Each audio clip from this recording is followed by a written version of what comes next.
Salut! Alors aujourd'hui j'avais envie de vous parler de ce produit-là, donc c'est un gel douche, mais bien évidemment moi je vais vous parler de l'emballage. Alors sur ce genre de marché, de plus en plus, vous avez dû remarquer qu'on essaye de se passer de l'eau.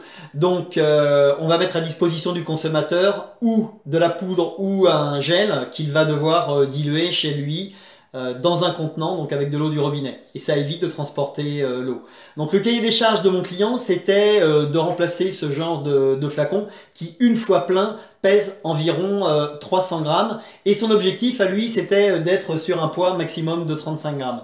Alors on a choisi un flacon en aluminium. Et puis je lui ai dit, comme il voulait se passer du plastique, je lui ai dit, vous savez, pour transporter la poudre ou le gel, sans le plastique, ça va être un peu compliqué.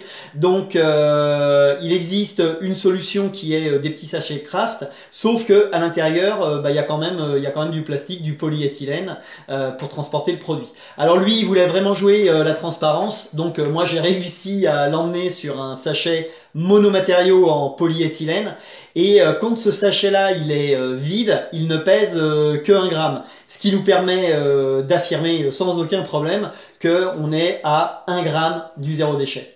Alors vous allez me dire, bah ouais, mais il manque un élément essentiel à votre emballage, c'est la pompe.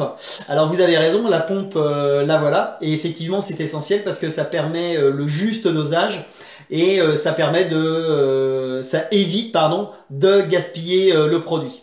Alors nous on est parti d'un constat, c'est que des pompes on en a tous à la maison.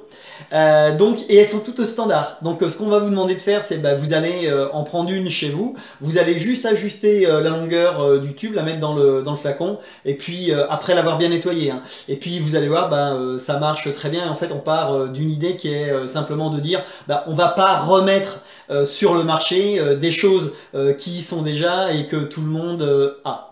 Et puis il m'avait demandé un dernier truc, c'était de faire Gilbert. Alors là j'ai refusé de faire Gilbert et vous verrez en dessous je vous ai mis le lien de la vidéo pour que vous alliez voir le message que Gilbert il a à vous passer. Voilà, je vous souhaite une très bonne journée, je souhaite une très longue vie aussi à Robin Hood. Salut Julie, à très bientôt. Bye.